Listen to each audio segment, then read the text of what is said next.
As principal owner of the Red Sox, John Henry used to winning. And even though the newspaper business has been languishing as of late, Henry says he plans to keep up his winning ways as the new owner of the Boston Globe. That was the message he shared at a Boston Chamber of Commerce breakfast today, and the crowd was enthusiastic. For a man of few words, he sure had a lot to say today, starting by admitting the owners have some superstitions. When the Sox are losing, they all switch seats. And then boom, David hits a home run and they're stuck at wherever they are. John Henry says predictions are worthless. It's the data that matters. That plus hard work brought the 2013 team together. We work extremely hard at this, despite what you might read. But this Chamber of Commerce crowd, representing power players from every nook of the city, was most interested in what Henry had to say about his acquisition of the Boston Globe. I see my role at the Globe as roughly identical to what was needed when we purchased the Red Sox. We knew if we were going to compete with the Yankees, we had to substantially increase revenues. The Boston Red Sox didn't have a curse, and the Globe doesn't. But if newspapers have a curse, it's what you would call the secular decline that newspapers are in. Henry says the paper will concentrate on what it excels at, specifically pointing to the new sports score section.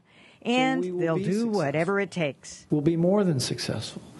But like everything worthwhile, it'll take some time. We'll have to adjust to the competitive world of non-original rehashing of populist news, focusing on Kim Kardashian's latest emotional trauma. When asked how he would protect the integrity of the Globe as it covers his other institution, the Red Sox, Henry said, no problem. I don't see a conflict there. We have an editorial staff and a newsroom that is not involved in the business aspect. There's a wall there between them, and I think that's actually, part of my job to ensure that remains. After the formal speech, Henry was reluctant to add much more, but he offered a few tidbits. You said that Larry Lucchino is the best CEO in baseball. Have you thought about asking Larry Lucchino to be the CEO of the Boston Globe? No. He's got his hands full. No, the Red Sox fans would kill me. Henry's wife, Linda Pizzuti Henry, gave her husband high marks. I think he did a great job. There's a lot of material for him to cover, and he speaks so rarely to the press that, I think people are really interested in what he had to say. Linda says she plans to be active at the Globe, revitalizing the charitable foundation. But mostly, she was just glad to see that her husband is now considered a hometown guy. We live here. Our kids are born here. I'm born and raised in New Englander, whereas Boston as they come. All right, and late this afternoon, the publisher of the Boston Globe, Christopher Mayer, announced he's stepping down. George Donnelly was at today's chamber event. He's the executive editor of the Boston Business Journal. Welcome to Greater Boston, George. Good to be here. Does it come as a surprise to you that Chris Mayer stepped down? Not a surprise, but I'm a little surprised it happened so suddenly. I thought John Henry was going to get a little bit more enmeshed in the operations and then maybe make that decision if he felt that he had to make that decision. But not overall a big surprise. He was at the event today, Chris Mayer was. So paint us a picture. What's the newspaper industry like now? John Henry is determined to bring in more ad revenue, but other papers haven't been so successful. Well, it's interesting. I thought the subtext there were a few subtexts of his remarks, actually, and I agree with his wife. He did a lovely job. He was very folksy. He seemed very comfortable with himself, and it was interesting to listen to him. But I do think the bigger picture is that he faces very serious headwinds in terms of growing revenue. And one of the subtexts was, "Hey, this is a really important property. We need you to advertise in it." It was almost like he was doing a little bit of a sales pitch at his Absolutely. speech. Actually, I'm going to broaden the discussion now and bring in James Rooney, who was also at today's chamber breakfast. He's the head of the Massachusetts Convention Center Authority. Thanks for joining us, Jim. No relation, Rooney. I got the exact same message from him. He was looking out at that sea of business people, yourself included, and saying, you have to advertise with us. And he also gave a shout out to the Herald, which I'm going to mention in a minute again. But he was saying you have to support the hometown papers. It's vital to your future, and it's vital to ours. Yeah, I think he did some of that, but I think that's okay. I think it was good of him to put himself out there. He's an interesting person. something of a celebrity, but someone that people don't know. The revenue issue and advertising is big in the game of newspapers. So I think it was okay for him to go to that audience and to talk about what he wants to do and to say that the formula includes all of you. Mm-hmm.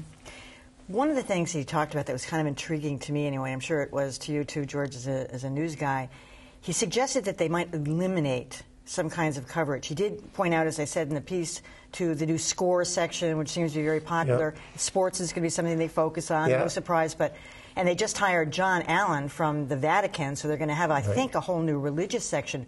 What could they possibly drop? National, international? What could they be dropping? You know, it's interesting. When I was trying to put myself in the shoes of a Globe staffer, listening to the speech, because because he does talk about raising the bar. He talks about intensifying the focus, and his real philosophy seems to be is that we need to do what we do extremely well, and then drop those things that maybe we don't do so well. And then you're thinking, well, what are those things? You know, and I don't, and it may be that.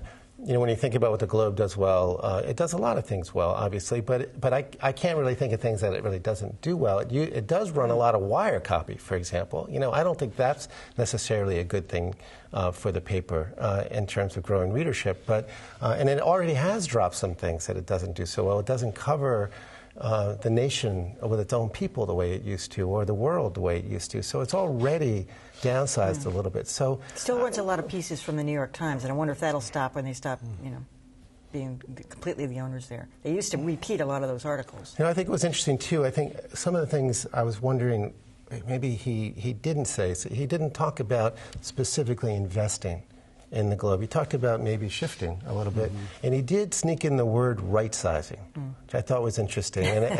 But that should not be seen if he does right-size as any kind of defeat for the paper. You know, Jim, he made a lot of references to the Boston Red Sox, the Boston Globe, as if somehow they were comparable. Do you think that's accurate? I mean, the team building, you mentioned a CEO that he's going to hire. He may have somebody local in mind. He said but they've got Werner, Lucchino, Henry. Do you think he's going to do the same kind of thing? And does it really translate to the paper? Well, I do think that mentioning the Red Sox and the Globe in the same breath is valid because they are both institutions in this town. So to elevate the Globe and the Red Sox in that way was appropriate. He did mention one of his formulas for success was working hard but also bringing in smart people, and he emphasized that again and again. So, but I do think he knows that he has to have some local people involved because of the connectedness, whether it's through the advertising and so forth. But in answer to your earlier question, too, as well, I reacted that one of the things he didn't say in terms of shedding what they might not do, we didn't talk about real estate either. And it might be on the business side. He did afterwards. He said he's looking at selling the Globe. The property. He told us that afterwards. In the speech. Yeah. But I just want to say, I mentioned earlier that John Henry gave a shout-out to the Boston Herald, and he was asking the business community to support them, too. So afterwards, I talked to Pat Purcell, who's the publisher there, and I said, hey, does John Henry ever get annoyed that the Herald is constantly tweaking the Globe? Here's what he said. He and I haven't talked about that, but I hope so. But, you know, he has a terrific sense of humor. When he bought the Red Sox, John Henry came in carrying a hatchet.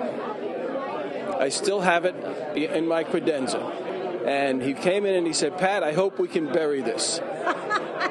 And, you know, I'll never forget it. And, you know, I think it's an indication of the fact that, you know, we're going to compete, but we're going to be colleagues as well.